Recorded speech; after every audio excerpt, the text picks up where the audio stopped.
The van had only made it 3 blocks from Seaside Harbor when the giant Newfoundland suddenly erupted, hurling his full weight into the metal barrier until it bowed under the pressure. Moose wasn't barking. He was screaming. Maria slammed the brakes, heart hammering. Before she could speak, the 140-pound dog launched out of the open door and tore through the storm, straight back toward the assisted living home they had just left. He wasn't running away. He was running toward someone, and within minutes they would discover that Moose was the only creature in the world who knew a 94-year-old woman had just taken her final breath. The rain had been hammering the Oregon coast since sundown, the kind of relentless, wind-driven storm that blurred the horizon into one long smear of gray. Maria Alvarez leaned forward over the steering wheel of the Seaside Harbor minivan, squinting through the wipers as they fought the sheets of water. It was nearly 10 p.m., and the roads along the waterfront were empty except for the occasional passing truck headed inland. She just wanted to get the therapy dog home and clock out, but the enormous shape behind her hadn't settled once since they left the parking lot. Moose, 140 pounds of thick Newfoundland muscle and soaked black fur, lay crouched in the back compartment, breathing hard. Normally on the ride home, he would stretch out and let his eyelids droop, exhausted from hours of gentle visits. Tonight, though, something simmered beneath his surface, a restless tension Maria had never seen in him. She checked the mirror again. His head was low, ears tense, eyes fixed on the front as if listening to something she couldn't hear. They turned onto the stretch of road that ran parallel to the shoreline. Waves smashed against the rocks below, and the wind shoved the van sideways. Maria steadied the wheel, muttering, "Hang in there, big guy. 10 more minutes." That was when Moose lifted his head and let out a sound that didn't belong anywhere in the world of therapy dogs. A raw, guttural roar ripped from his chest, so sudden and primal that Maria's heart slammed against her ribs. Moose hurled himself at the metal barrier between them, his entire weight crashing into it with a force that jolted the van. The clanging echoed inside the small cabin like gunshots. "Moose! Hey!" Maria shouted, but her voice cracked. The dog wasn't just upset. He was frantic. Moose threw himself at the barrier again, the steel groaning under the impact. His paws scraped violently against the floor, fighting for leverage. Rain pounded the roof. The sea roared on their left, and Moose roared with it, a long, keening howl that made the hair rise on Maria's arms. Okay. She jerked the wheel, guiding the van toward the shoulder. Her tires hissed through water as she braked hard. The whole vehicle shuddered. When she turned around, Moose's eyes met hers, dark, wide, terrified. Something was wrong. Not with him. With something or someone else. She climbed out into the storm, ran to the back door and pulled it open. She didn't even get the chance to step aside. Moose exploded past her like a shot.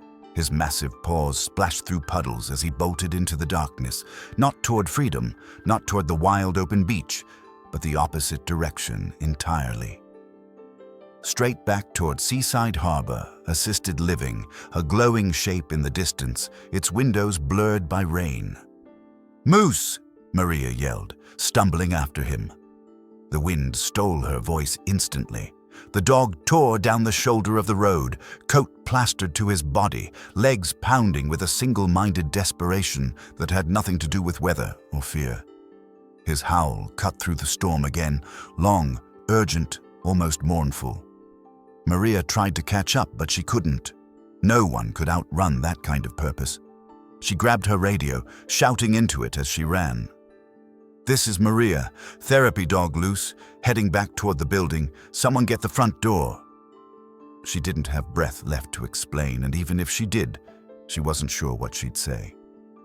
The dog knows something. The dog senses something. The dog is running towards someone who doesn't have much time left. By the time Maria reached the parking lot, Moose had already crossed it, skidding on the slick blacktop as he lunged toward the front entrance. The night security guard, startled by the banging, scrambled to pull the door open. Moose barreled inside without hesitation, claws clicking frantically on the tile as he bounded down the dim hallway. "Maria, what's going on?" the guard called after her. "I don't know yet," she said breathlessly, racing past him. "But something is wrong." Moose knew the halls better than she expected. He sprinted past the common lounge, past the dining room with its lights turned low for the night, toward the west wing staircase, toward the third floor, toward room 312. Maria's stomach twisted. She knew who lived there. Evelyn Brooks, 94 years old, quiet as snowfall, diminishing a little more every week. Moose bounded up the stairs 3 at a time, slipping once on the wet linoleum before regaining his momentum. When he reached the third-floor landing, he made a hard left down the hallway, scattering the soft glow of night shift lamps with his enormous shadow. The door of room 312 was slightly ajar. Moose threw his shoulder into it and disappeared inside. Maria reached the doorway seconds later, chest heaving, breath burning in her throat. The storm raged behind her, but the hallway here was strangely quiet. Too quiet. She pushed the door fully open. The room was dim except for the low bedside lamp. Evelyn's favorite blue blanket lay folded over the back of the chair. Sheet music was scattered across the small table near the window, the edges fluttering faintly in the draft. And Evelyn herself sat motionless in her recliner, head tilted to one side as if she had drifted into sleep. One hand rested on her lap, the other hung loosely over the armrest. Her chest did not seem to rise. Moose pressed his giant body against her knees, nudging her hand with his muzzle, whining a trembling, desperate note. He pawed gently at her arm, then more urgently, then let out a soft, broken sound Maria had never heard from him. "Oh God," Maria breathed, dropping to her knees. She touched Evelyn's wrist. Cold. Too cold. She leaned close to feel for breath. Nothing. Her own pulse hammered violently as adrenaline surged. She grabbed the emergency pull cord, shouting into the hall, "Code Blue, room 312." Moose wouldn't move from Evelyn's side. He stayed planted, shielding her with his frame, eyes locked on her face as if waiting for her to open her eyes. For a moment, Maria felt something impossible hanging in the air, like Moose had known this was happening long before the humans caught up. The thought chilled her. A flash of lightning lit the room, making the sheet music shiver. Moose let out another low cry. Maria took a breath and forced herself into action. She lowered Evelyn carefully to the floor, lifted her chin, began compressions. Her voice, steady from years of training, counted aloud against the roar of the storm, each number a plea. 1, 2, 3, 4. Moose stood beside her, trembling, watching every movement. Maria didn't know if they were too late. She didn't know why the dog had sensed something from miles away. She didn't know what the next few minutes would bring, but she knew this wasn't just a storm outside the window. This was something deeper, something older, something that had woken in Moose the moment they left the parking lot. If you're still with us, you're part of a remarkable community here at Whispering Hearts, where real stories of extraordinary animal connections come to life. Every subscriber helps us share more heart-touching moments that reveal the power of compassion across species. Don't forget to hit subscribe, because the journey ahead is one you'll feel long after the story ends. A distant siren pierced the night air, coming closer. Maria continued the compressions, sweat and rain mingling on her skin. Moose lowered his huge head beside Evelyn's, still refusing to budge. And somewhere beneath the pounding of her own heartbeat, Maria felt the truth rising like a tide. This was only the beginning. For 20 minutes after the paramedics rushed Evelyn toward the elevator, the world inside room 312 remained suspended in a strange, echoing silence. Maria stood there with her hands still trembling, her pulse slowly sinking back from the frantic heights of adrenaline. Moose paced in uneven circles, whining softly as if searching for the woman who moments before had been lying on the floor beneath his paws. He kept pausing by the recliner, her recliner, pressing his nose into the fabric where her shoulder had rested every evening at sunset. When the last echoes of footsteps faded down the hallway, the storm outside eased just enough for the soft tapping of rain to replace the roar. Room 312 felt hollow now, too hollow. Maria closed the door halfway, whispering a shaky promise to Moose that she would check for updates as soon as the ER team called back. The dog didn't seem to hear her. He sat facing the door, waiting as if Evelyn might walk back in. Maria had worked in assisted living long enough to recognize the way loneliness could carve a person from the inside out. But Evelyn Brooks, she had been slipping away even before tonight. Slowly, quietly, the way the tide drifts back from the beach while no one is watching. Hours earlier, before the storm, before Moose's frantic howl, before the code blew, Evelyn had spent her day in her usual way, alone. She always woke before dawn, not because she slept well, but because sleep came to her the way faint radio signals do, frequently lost, barely audible. She would rise from bed and shuffle to the window, watching the ocean shift from black to deep blue, while other residents drifted toward the dining room for scrambled eggs and weak coffee. Evelyn stayed in her room, eating the small breakfast tray a nurse left on her table. Half a muffin, one boiled egg, a cup of lukewarm tea. Some mornings, she forgot the tea until it cooled to the temperature of the air. After breakfast, she sat in her recliner with the same wool cardigan pulled around her thin shoulders. The blue one. She rarely chose any other. On a small side table, she kept a stack of old sheet music, yellowed at the edges. She never played anything aloud anymore. There was no piano in her room, but she read the notes the way some people read prayer. In the hallways, the staff called her Miss Evelyn, always gentle, always respectful. Most of them liked her, but they didn't know her well. She didn't talk about herself unless asked a direct question, and even then, her answers were short, polished, carrying the quiet dignity of someone who had spent a lifetime teaching teenagers how to breathe from their diaphragms and hold their vowels. She had been a choir director once, back when her hands were steadier and her voice carried across auditoriums, back when she could coax confidence out of shy students with a gentle nudge of her baton. But that was a long time ago. When her husband, Charles, had passed 10 years earlier, she lost the last person she spoke to every day. When her son, Mark, moved to Texas and settled into a life crowded with deadlines and soccer tournaments, she had told herself not to be a burden. "Call me when you can," she always said. "I'm fine. Truly." Except fine had become less true with every season that passed. By the time she moved into Seaside Harbor, loneliness had been quietly feeding on her spirit for years. She didn't fight it. She didn't complain. She just dwindled.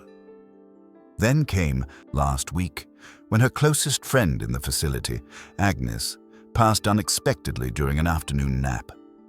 They used the word peaceful, but the news had shaken something loose in Evelyn. Since then, she had spoken even less. She skipped the knitting circle entirely, and though staff invited her to the weekly music hour, she never attended. The sight of other people singing without her made her chest ache in a way she couldn't explain. The only bright spot in her days now was the ocean view from her window, but even that had begun to look different lately, less like a companion, more like a vast, indifferent horizon. By mid-afternoon on the day Moose arrived for his visit, Evelyn had moved to her recliner with her blanket, telling Maria she was just a bit tired. She said it politely, of course. Everything Evelyn said was polite. Even her grief had manners. Maria had noticed the exhaustion in her eyes, something beyond age, a quiet resignation, as if she might slip out of the world without troubling anyone. And then Moose had arrived. The enormous dog, dripping from the rain earlier that day, had nudged open her door with the kind of certainty usually reserved for family. The moment he stepped inside, something subtle shifted, like air moving through a long-closed room. Evelyn had looked up, startled at first, then softening quickly. Moose walked straight to her recliner, sat beside her, and rested his head on her lap. She had let her thin fingers slide into his thick coat, brushing down the ridge of his back. That simple movement brought warmth back into her hands. "You're a handsome one," she'd whispered, her voice fragile but warm. Moose leaned into her touch. Maria had stood in the doorway and witnessed something she couldn't quite put into words. The old woman who rarely lifted her eyes from the window had come alive, if only by degrees. Her voice grew fuller. She hummed a few bars of a song, something by Rodgers and Hammerstein, nearly under her breath. It was the first time Maria had heard her hum anything. When Moose finally left for the evening, Evelyn seemed lighter. The ocean no longer looked like a final destination. Not that night. Maybe not for a while. But that was before everything changed. Now, with Evelyn at the hospital and Moose refusing to leave the empty room, the entire floor felt wrong, as if something vital had been scooped out and carried away. Maria crouched beside Moose and spoke gently. "They're doing everything they can. We'll call as soon as they know more." The dog sat unmoving, eyes locked on the recliner. The storm illuminated the room in flashes, and each time the light flickered across Moose's face, his expression looked the same. Lost, longing, searching. Maria felt a pang deep in her chest. She knew loneliness well. She saw it every day in this building, but tonight, for the first time, she wondered whether an animal could grieve before the loss had fully happened. Whether Moose had sensed something hours before her human instincts noticed anything wrong. She reached over and gently stroked the thick fur along his neck. "You found her," she whispered. "You really did." Outside, rain eased to a steady patter, as if catching its breath. Down the hall, the overhead intercom clicked softly. Someone from the ER requesting an update from the night nurse. Maria stayed beside Moose until the call ended. No news yet. Room 312 felt heavy with waiting. Only later, when they learned Evelyn had survived the night, would Maria understand what Moose had truly saved. Not merely a heartbeat, not merely a life, but the last, fragile thread between a woman sinking into silence and the world that still needed her. In the days following Evelyn's collapse, while she lay under watchful eyes at the hospital, people around Seaside Harbor kept circling back to one question. How had Moose known? It hovered in break rooms, above the nurses' station, in hushed conversations as staff walked the halls. Even the residents whispered about it while pretending not to be superstitious, but to understand Moose's frantic sprint through the storm that night, to understand why he tore through darkness straight to room 312. One had to go back, far beyond Seaside Harbor, to a different kind of life. Moose hadn't always belonged to warm nursing home hallways and soft blankets. Years earlier, he had been born into a world defined by metal, cold wind, and the scent of oil and brine. His first home was a run-down freight yard near Anchorage, where his previous owner, a grizzled man known only as Cutter, kept a rotating pack of dogs for hauling equipment across the icy docks. Cutter saw animals as tools, nothing more. Heavy chains instead of collars, rough plywood instead of shelter. Moose grew into his massive frame under harsh conditions, dragging crates on crude harnesses, eating whatever scraps he could find, sleeping curled against the wind to conserve heat. Neighbors in the area whispered about the dogs, how Cutter ignored injuries, how the animals' barks sounded more like despair than noise. But complaints were slow to reach authorities. It took a brutal winter storm, one that knocked out power for 2 days, to finally expose what Cutter had been hiding.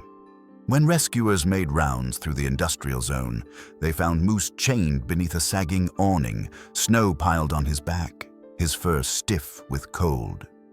He was still alive, but just barely. The rescue team cut him free that night. They expected aggression. Any dog treated like that for years could become unpredictable. even dangerous. But Moose didn't snap, growl, or resist. He didn't even bark. He simply stood there, leaning into the first gentle touch he'd ever known. One volunteer later said it felt as though the dog had been waiting years for permission to hope again. From Alaska, Moose was transported south to Oregon, where a coastal rehabilitation program took him in. They shaved away mats of fur, tended to infected patches on his skin, and nursed him through the early weeks of peaceful rest. What surprised them most wasn't how quickly he healed physically, it was how quickly he trusted. As if, after so long in darkness, the simple act of kindness unlocked something deep inside him. That was when Jack entered the story. Jack Peterson, a retired firefighter with gentle eyes and a stiff left knee, had spent the last decade training service animals. After losing his wife, he'd filled his quiet house with dogs who needed second chances, believing that helping them find their purpose gave him his own. The shelter called him the moment they realized Moose wasn't just another abandoned giant. There was something different about the Newfoundland. Some deep intelligence, some quiet perception, as though he had learned to read human hearts the way other dogs read scent. When Jack first met Moose, the dog approached slowly, then sat down in front of him, lifting one huge paw as if to shake hands. That simple gesture made Jack laugh for the first time in weeks. "All right, big fella," he murmured, rubbing the thick ridge of fur behind Moose's ears. "Let's see what you're made of." Training Moose was easier than Jack expected. The dog learned cues quickly, passed temperament tests with surprising gentleness, and showed remarkable stillness around people using walkers or wheelchairs. But every once in a while, he'd freeze mid-session, ears lifted, eyes fixed on some unseen point, like he could sense a shift in the room before humans noticed.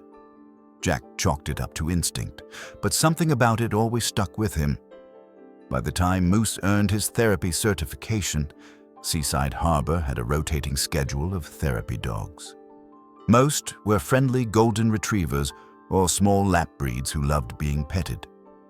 Moose stood out immediately, not just because of his size, but because of how carefully he approached each resident. He never forced interaction. He simply sat, waited, and watched until someone reached for him. And when they did, he leaned in with all the warmth he had. On his first day at the facility, Jack walked Moose through the lobby, greeting familiar faces. Residents smiled at the sight of him. How could they not? A dog like Moose was impossible to ignore. He stopped for Mr. Leland, who liked to tell stories about fishing in the 1950s.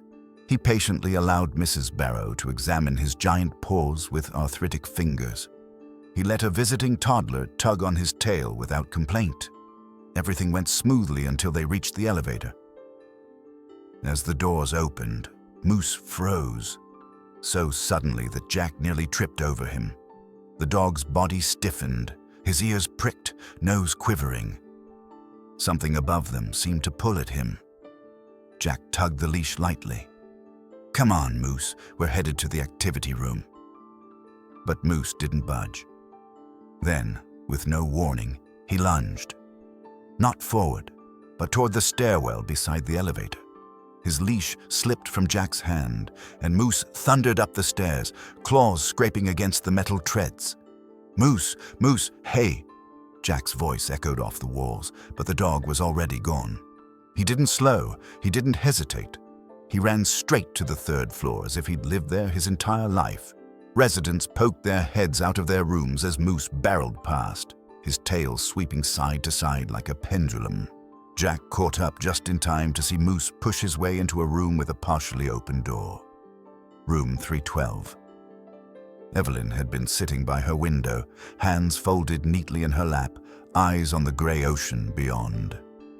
She turned at the sound of Moose's heavy paws, her expression more startled than frightened. Moose approached her slowly, reverently. He lowered himself beside her chair, pressing his head under her hand as if offering comfort before she had even asked for it. Evelyn's fingers trembled against his fur. For a long moment, she simply held on, like someone who had been adrift finally finding something solid. Jack stood in the doorway, breath caught in his throat, sensing the gravity of the moment. Evelyn didn't speak right away. When she finally did, her voice was no louder than the soft hum of her oxygen machine. "You came all this way for me," she whispered. Moose nuzzled her palm, and something in her face, something long dormant, flickered back to life. Jack didn't move. He felt like he was witnessing something sacred. Later that night, after Moose reluctantly left her room, Evelyn turned to Maria during medication rounds and said quietly, "That dog has an old soul. He sees things." Maria didn't know how to respond then.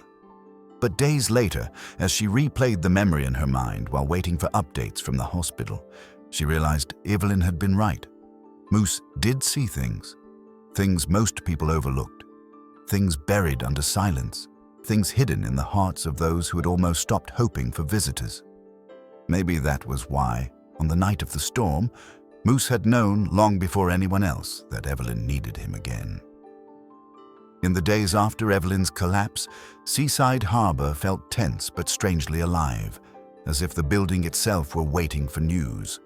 Word spread quickly that she had survived the night, though she remained in the cardiac wing under constant monitoring.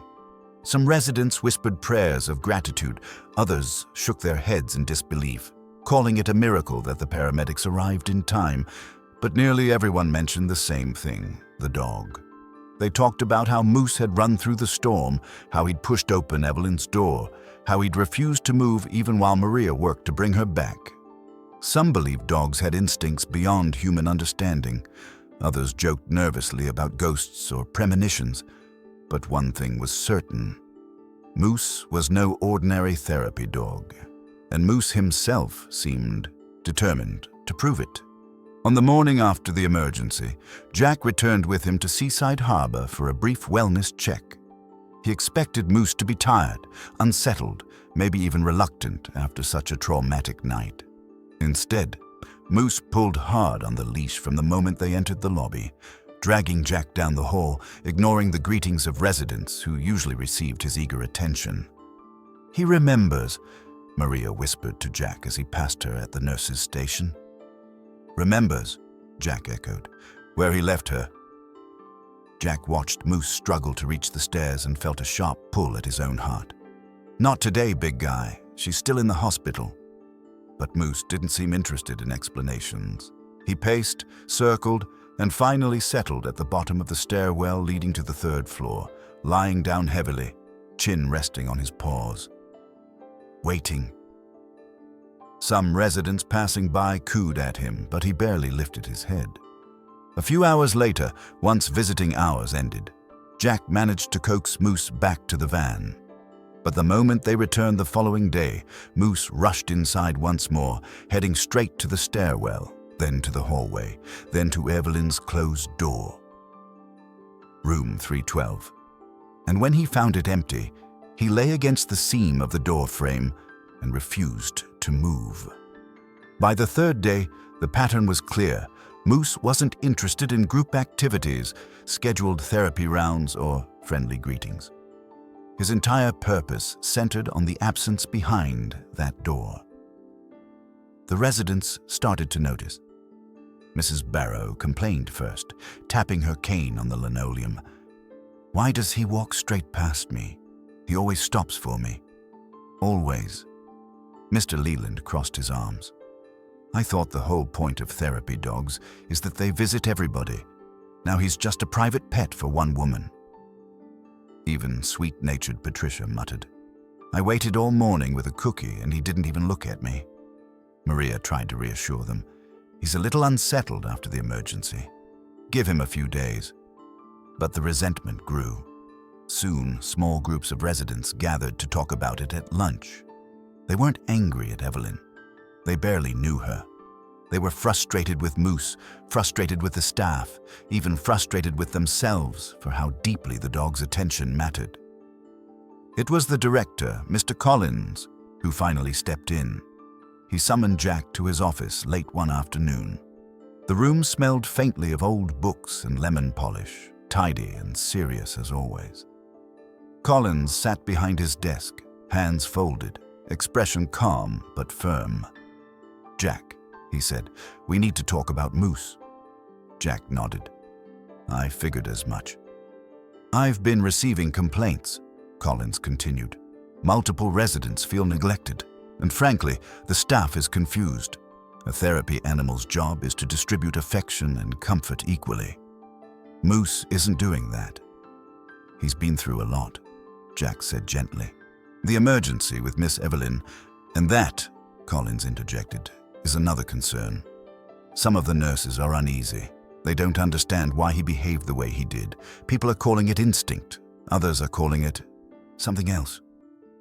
Jack leaned back slightly.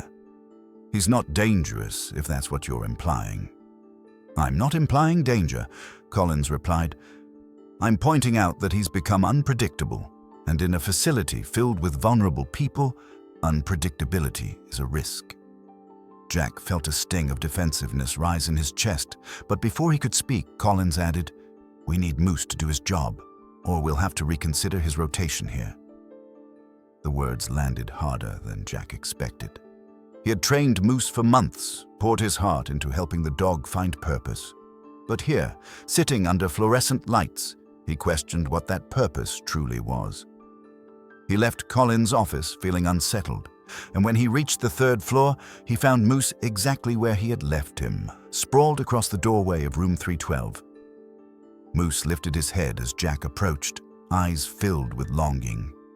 "She's coming back," Jack told him. "Just not yet." Moose lowered his head again, refusing to budge. It went on like this for 3 more days. Residents continued complaining.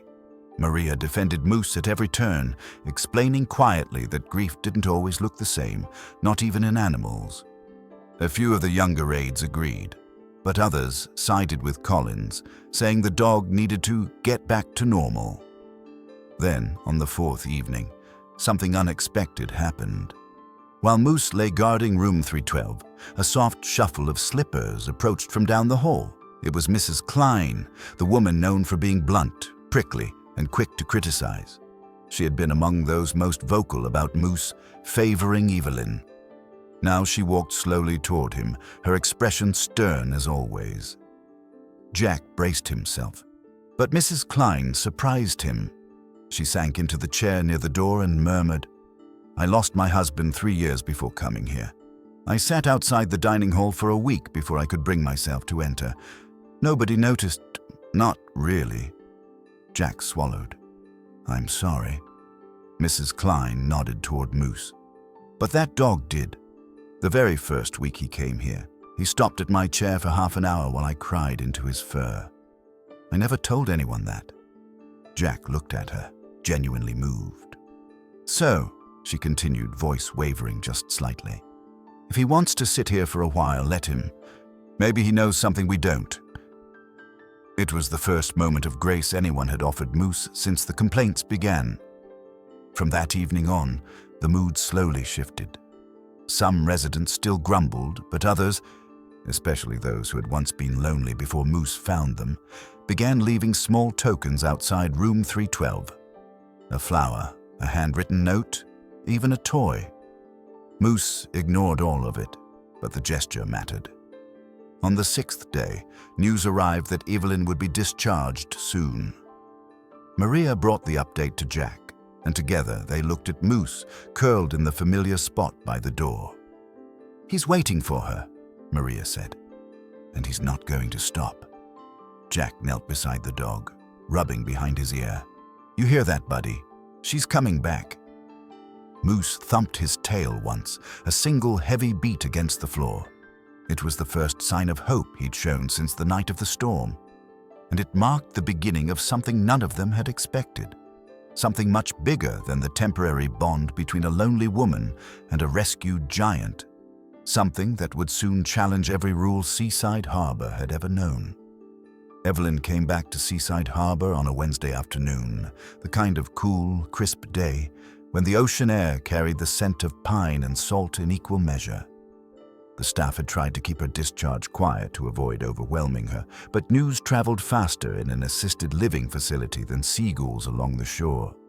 By the time the transport van pulled into the circular drive, half the third floor seemed to be hovering near windows, pretending to adjust curtains while watching eagerly. But no one waited more anxiously than Moose. For nearly a week, he had kept vigil at the door of room 312, lying with his head pressed against the seam, rising only to drink or to follow Maria on short walks.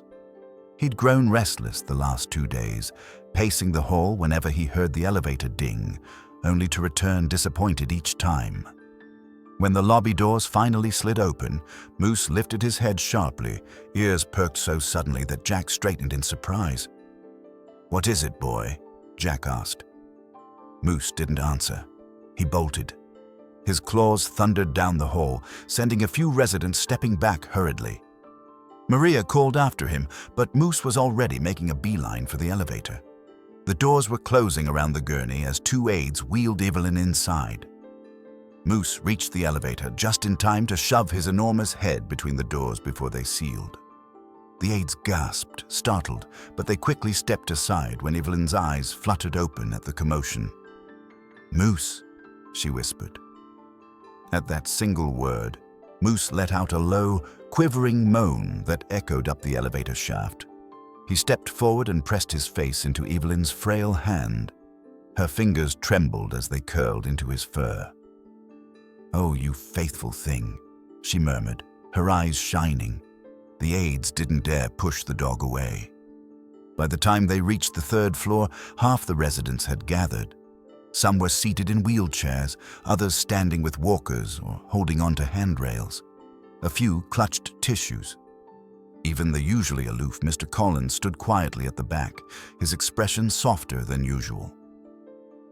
As the elevator doors opened, Moose lifted his head proudly and walked beside the gurney, matching its slow pace down the hall. People stepped aside to let them pass. Some reached out to touch Moose as he walked by. He didn't stop, not for anyone, until they arrived at room 312. Once inside, the aides helped Evelyn into her recliner. She sank into it with a long, shaky breath.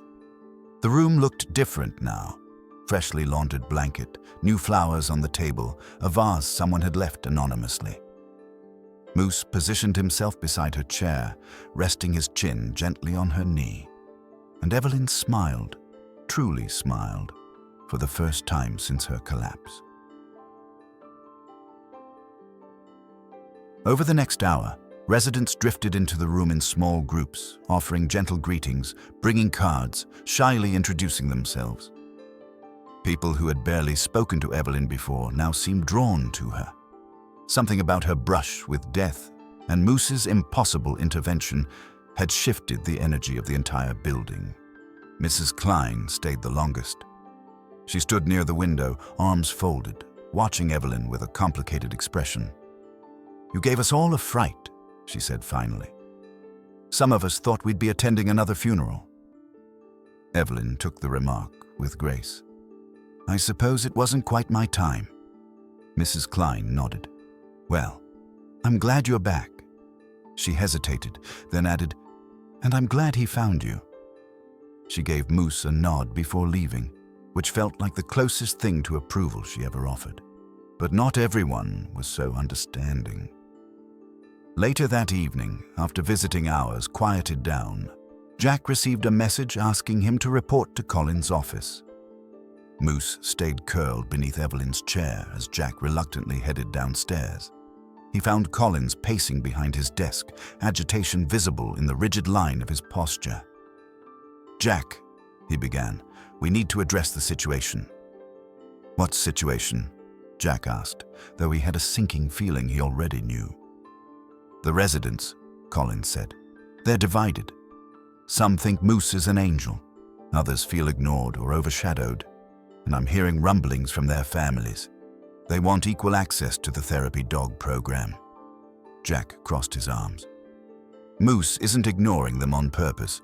He's focused on Evelyn because of what happened." "Yes, I understand." Collins interrupted.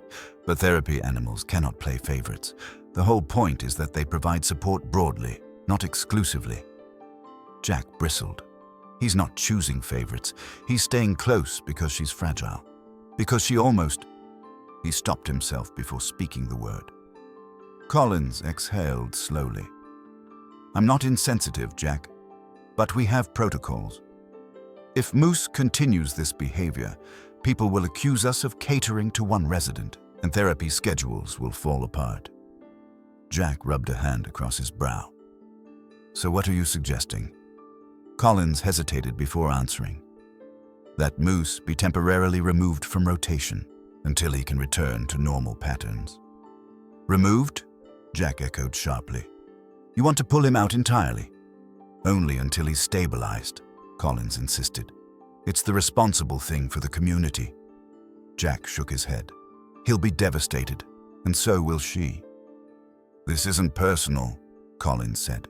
It's administrative. But Jack could see the decision had already solidified behind the man's eyes. When he returned to the third floor, he found Moose still lying at Evelyn's feet, eyes half closed but alert to her every breath. Evelyn looked up at Jack with concern.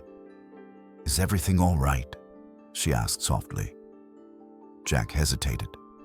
For a moment he considered lying, offering some comforting reassurance.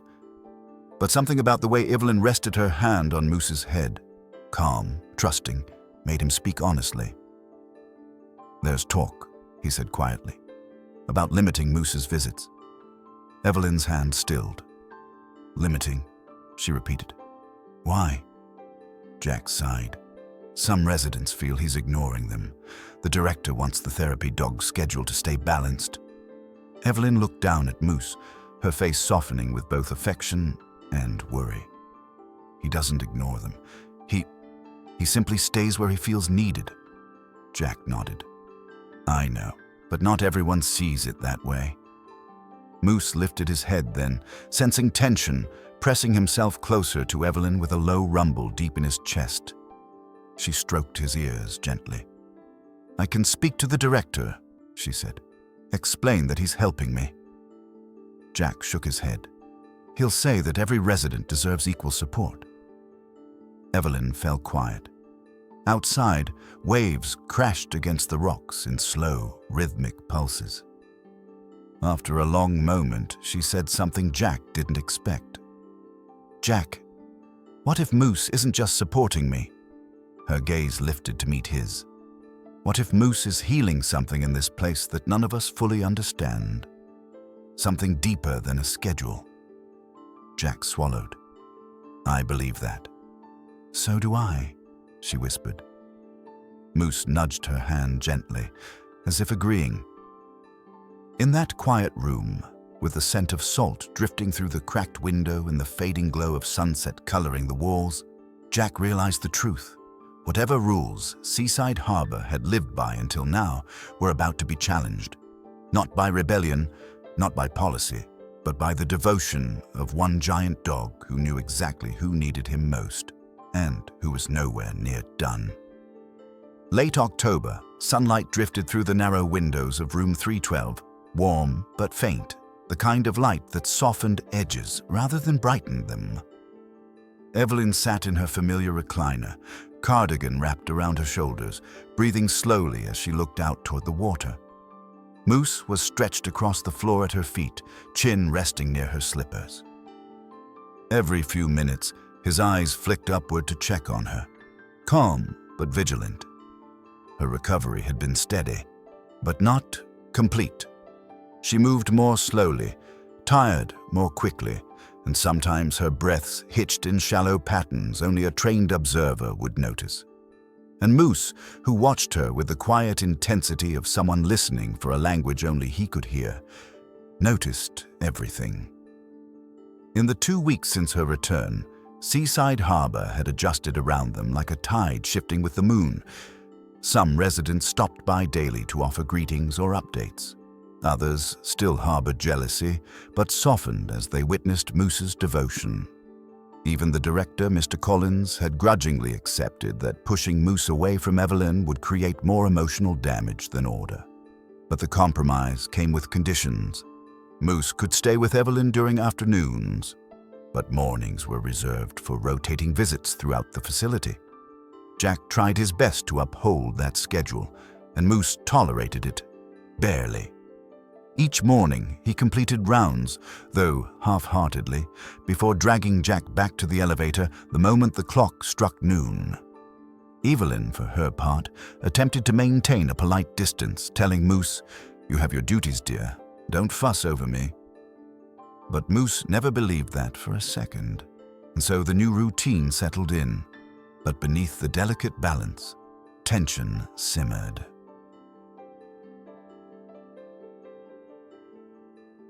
One Tuesday morning, Moose and Jack arrived for the daily rounds. Things went smoothly until they reached room 221, where they found Harold, a veteran with severe PTSD, having a rare, difficult spell. He sat in his wheelchair, trembling slightly, staring at the floor. When Moose approached, Harold flinched and muttered something under his breath, a memory returning to him too vividly. Jack crouched beside him. "Morning, Harold. You want Moose to wait outside?" Harold shook his head. No, let him stay." Moose lowered himself slowly onto the floor beside the wheelchair, resting his head gently on Harold's ankle. The effect was immediate. Harold's shoulders relaxed, his breath steadied, his fingers unclenched from the armrests. A nurse whispered to Jack, "He hasn't calmed this quickly in weeks." Moose stayed there for 20 minutes, far longer than the schedule allowed. And when Jack finally coaxed him out, Moose looked torn, split between responsibilities he didn't know how to juggle.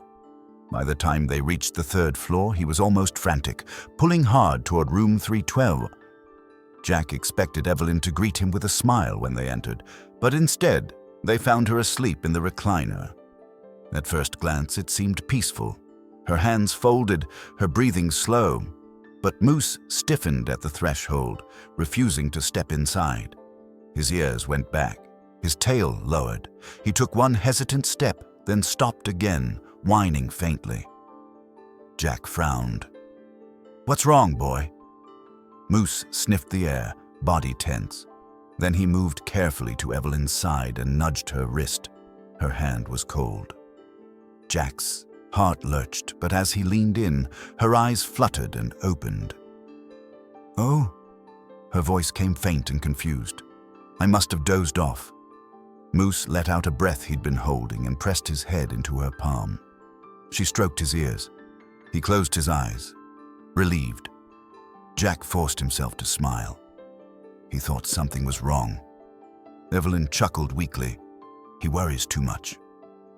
But the truth was undeniable.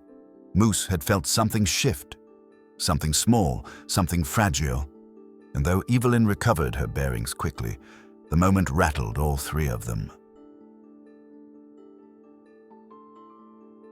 The next week brought another sign. During one of Moose's morning rounds, Jack tried to guide him toward a group activity, puzzle hour in the common room. Normally, Moose tolerated the chatter of residents, the laughter, the gentle petting. But today, he was restless, antsy, pulling toward the hallway. "Moose," Jack said softly, 15 more minutes. She'll be waiting when we're done." But Moose didn't relax. His breathing quickened. He paced between the chairs. At one point, he planted himself in front of the door and refused to budge. When Jack finally gave in and opened the door, Moose shot into the hallway like he'd been released from a trap. He ran all the way to the elevator, paws sliding across the polished floor. Jack hurried after him, jabbing the up button. The elevator seemed to move unbearably slow. "Come on," Jack muttered. "She's fine. It's only been an hour." But Moose didn't believe him. His body trembled with urgency. When the doors opened, Moose barreled out, racing toward room 312. The door was shut. Moose scratched at it, whining loudly. Jack reached him and opened the door quickly. Inside, Evelyn was sitting upright, but pale, gripping the arm of her recliner as she struggled to catch her breath. Her lips had thinned to a grayish color. Maria stood beside her, checking her pulse. "I was just about to go get help," Moose pushed past Jack and pressed himself against Evelyn, nearly climbing into her lap despite his enormous size. Evelyn touched his head, but her hand shook. Jack's stomach tightened. "What happened?" "She stood up too quickly," Maria said softly. Her heart didn't like it. "She'll be okay. Just need a moment." Moose didn't move. He didn't blink. He stayed locked on Evelyn as though daring the world to challenge him. Evelyn leaned back, exhaling slowly. "I'm all right, truly." But Moose didn't believe that either, and neither did Jack.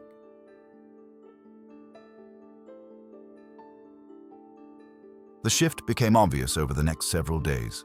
Moose refused to leave Evelyn's side, even during times usually set aside for rounds. When Jack tried to lead him away, Moose dug in stubbornly, muscles taut. Twice he barked, not loudly, but sharply, something Moose almost never did. The residents noticed. Mrs. Barrow murmured, "That dog knows something." Patricia whispered, "He feels the changes coming." Even Mr. Collins, watching from the end of the hallway, couldn't deny the transformation. His careful balance of rules and routine was falling apart, yet intervening felt wrong. He approached Jack quietly one afternoon. "Is she declining?" Jack sighed. "We don't know yet, but Moose, he always seems to know before anyone else." Collins nodded, expression heavy with worry. "Then let him stay. For now." And so Moose settled into the new normal, guarding Evelyn with unwavering devotion. He slept beside her bed at night, refusing to budge even for meals unless she urged him. He accompanied her on slow walks around the third floor. He listened to her faint stories, about her choir days, about her late husband, about the son who rarely called. In those moments, Evelyn seemed more alive, more present. But sometimes, when the room grew quiet, Moose's ears twitched at rhythms no one else heard. He watched her with sorrow in his eyes, as if preparing, as if already grieving.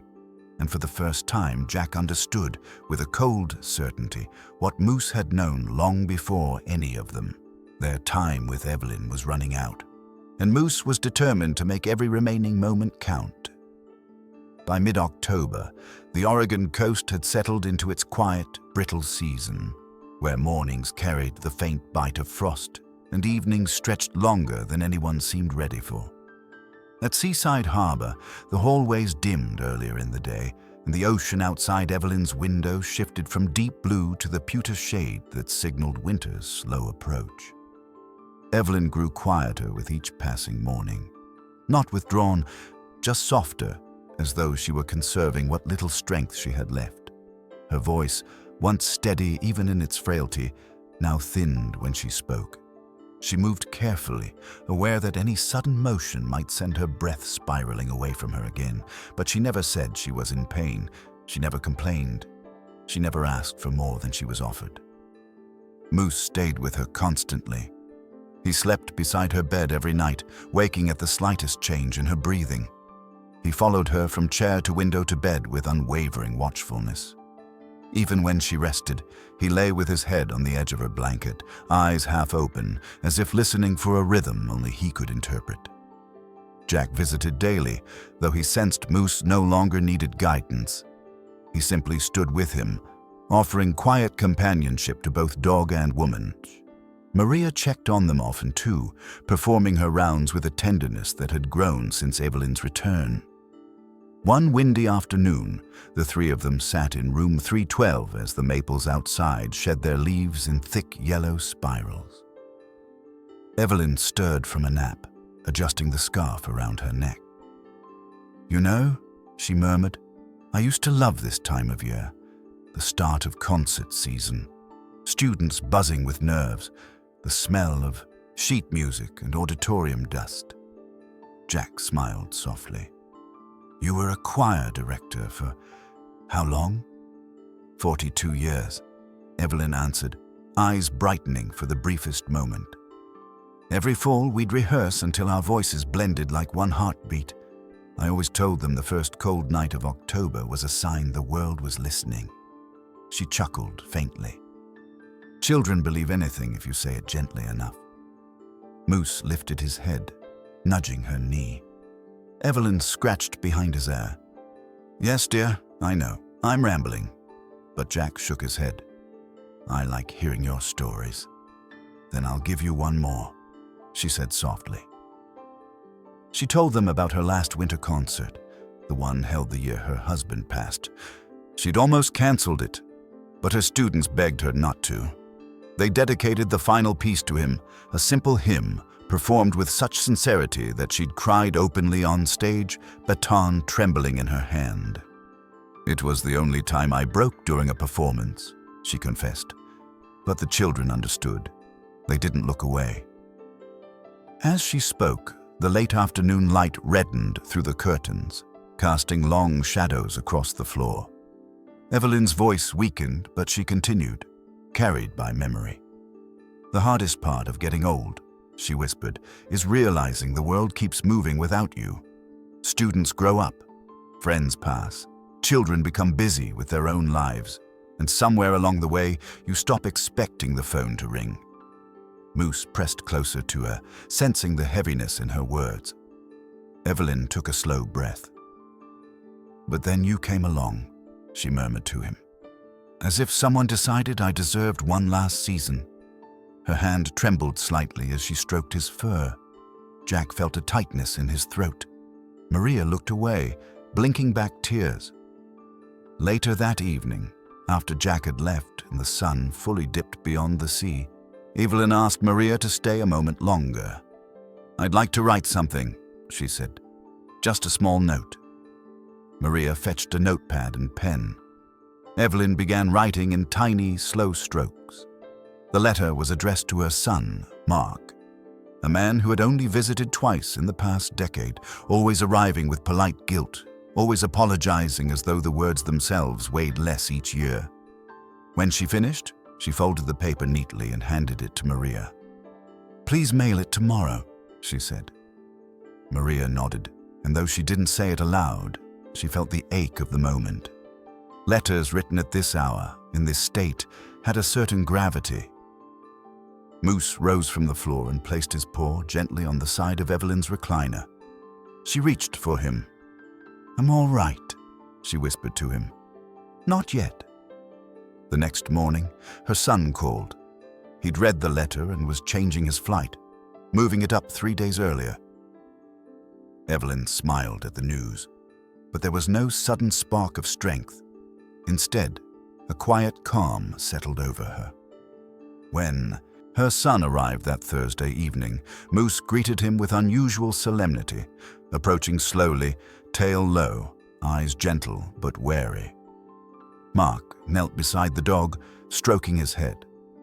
"You've been taking care of her," Mark murmured. "Thank you." Evelyn brightened faintly at the sight of him. The two spoke long into the night, about the past, about regrets, about forgiveness. Sometimes Evelyn drifted into short naps, only to wake and resume the conversation as if she feared she might run out of chances. Moose lay between them, shifting only when Evelyn coughed or needed water. The next day, Mark asked Evelyn if she wanted to walk outside. Surprisingly, she agreed. With the nurse holding her elbow and Mark at her side, Evelyn stepped out onto the garden path. Moose followed, walking in perfect sync with her slow, deliberate steps. They made it only as far as the bench beneath the maple tree, the one where she had once watched the ocean for hours. Leaves fell around them like golden snow, coating the path in soft, rustling layers. Evelyn sat between her son and the dog. She seemed peaceful, tired, but peaceful. "This is where I want to be," she said, gazing at the sea. "When the time comes, somewhere I can hear the waves." Mark swallowed hard. "Mom," she squeezed his hand, "I'm not afraid." Moose rested his head on her lap, eyes closed as if listening to her heartbeat. Later that night, as she prepared for bed, Evelyn asked Maria to leave the curtains open again. "I want to see the stars," she said. Maria helped her settle beneath the blankets. Moose climbed carefully onto the bed, a privilege he rarely exercised. and she wrapped an arm around his massive shoulders. "Sing with me," she whispered, though no song followed. It was simply a request for presence. Moose pressed close, his warmth steady against her frail body. Evelyn closed her eyes. Outside, the October wind swept along the coastline, scattering leaves and carrying the first hint of winter. Inside, in room 312, time slowed to the rhythm of an old woman's breath. And Moose, who felt every subtle shift in that rhythm, stayed awake long after she drifted into sleep, watching, listening, guarding, sensing with deep and ancient clarity that the last chapter of her life had quietly begun. The night Evelyn Brooks passed, the ocean outside Seaside Harbor was as calm as glass. No wind, no rain, no restless waves against the rocks, just a heavy stillness settling over the coastal town, as if the world itself were holding its breath. Inside room 312, the lamp on the bedside table cast a warm, honey-colored glow across the blankets. Evelyn had drifted into sleep hours earlier, her breaths thin, her voice too weak to carry more than a whisper. Her son had kissed her forehead, promising to return at sunrise, and reluctantly allowed the nurses to guide him out so she could rest. But Moose remained. He had leapt onto the bed the moment the door closed behind Mark. The staff didn't stop him. At this point, no one would have dared. Evelyn had made her final request clearly, days before. "When I go, I want him here. I want him beside me." Moose curled his massive frame alongside her, careful and deliberate, as though he understood how fragile she had become. He pressed his head beneath her hand so she could cradle it in her sleep. Her fingers rested against his fur, barely gripping, like a leaf clinging to a branch in late autumn. The night nurse, Linda, checked in every hour. Each time, Moose lifted his head slightly, watching her with solemn eyes before settling again. He never barked, never shifted, never closed his eyes fully. Around 3:12 a.m., something in the room changed. It was subtle at first, a faint hesitation in Evelyn's breathing, a long pause, a soft exhale that didn't sound like the others. Moose lifted his head sharply. His ears twitched, then his body stiffened with a quiet awareness that seemed to rise from somewhere deep within him. He nudged Evelyn's shoulder once. She did not respond. He nudged her again, more softly, as if afraid of hurting her. Still nothing. Then Moose lifted his muzzle toward the ceiling and released a low, aching sound. Not a howl, not a cry, but something older, deeper. A sound of recognition, of farewell. Linda rushed in seconds later, hand over her heart, before she even reached the bedside. She knew. Moose knew. Evelyn was still warm, but she was no longer breathing. Her hand had slipped from his fur onto the blanket, limp and peaceful. Linda checked for a pulse, then bowed her head. "Oh, Miss Evelyn," she whispered, tears welling. "You weren't alone. You weren't alone." Moose lowered his head to the blanket, resting it beside her arm. He did not move. Not when Linda stepped out to call the doctor. Not when the night staff gathered quietly in the hallway. Some crying softly. Not even when Jack arrived, hair messy, buttoning his jacket with trembling hands. Jack paused in the doorway, breath catching when he saw her. He approached slowly, kneeling beside the bed. Moose shifted only enough to lean into him, his eyes reflecting an emptiness Jack had never seen before. "Oh, buddy," Jack murmured, stroking Moose's head. "I know." The sun had barely begun to lighten the sky when Mark arrived, eyes red, breath short. He entered the room and froze at the sight of his mother lying beside the dog she had loved so deeply. He moved toward the bed, his voice cracking. "Mom, was she scared?" Jack shook his head. "No, she fell asleep with him right there. Peaceful." Mark sat on the opposite side of the bed and gently adjusted the blanket around her shoulders. "She told me. She didn't want to leave this world alone." Jack nodded. "She didn't." Moose reached forward and rested his massive head in Mark's lap. The gesture broke whatever pride or reserve Mark had been holding on to. He sobbed into Moose's fur, messy, aching sobs that came from years of distance he could never fully repair. Moose stayed steady beneath the weight of it. When the funeral home finally arrived, they moved with reverence. No one rushed. No one spoke above a whisper. Moose refused to leave the bed until Jack gently coaxed him aside. Residents lined the hallway in their robes and slippers, each taking a quiet moment as Evelyn's body passed. Some wept openly, some touched the wall for balance, some whispered goodbye. Moose walked beside the gurney the entire way.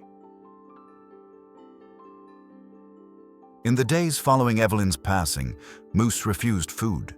He stayed curled on the floor of room 312, nose pressed to the pillow she had slept on. Staff tried coaxing him out with biscuits, toys, even roast chicken from the kitchen. Nothing worked. "He's grieving," Maria said softly. "Let him?" 3 days later, the facility held a memorial in their small chapel. Nearly every resident attended. The room overflowed with people who had known Evelyn well and those who had barely known her at all. But all of them wanted to honor her. Mark spoke about her love of music.